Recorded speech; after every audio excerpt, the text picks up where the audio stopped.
భారతీయ cinema ప్రపంచాన్ని మరోసారి షేక్ చేయబోతున్న 5 తెలుగు మూవీ సీక్వెల్స్ అవేంటో ఇప్పుడు చూద్దాం రండి. నెంబర్ 5 కార్తికేయ 3 15 కోట్లతో తీసిన కార్తికేయ 2 120 కోట్లకు భారీ కలెక్షన్ చేసింది.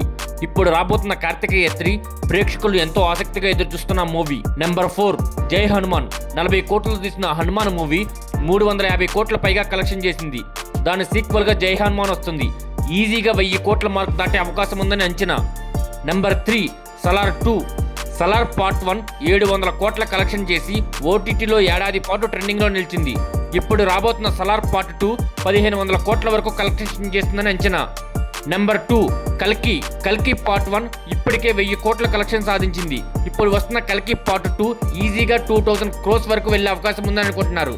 నెంబర్ 1 ఎస్ఎస్ఎంబి రాజమౌళి మహేష్ బాబుతో తీసిన ఈ మూవీ ఎన్ని కోట్ల కలెక్షన్ చేస్తుందో మీ అంచనాలకే ఇస్తున్నాను. దీనిపై మీరేమనుకుంటున్నారో కింద కామెంట్ సెక్షన్లో కామెంట్ చేయండి.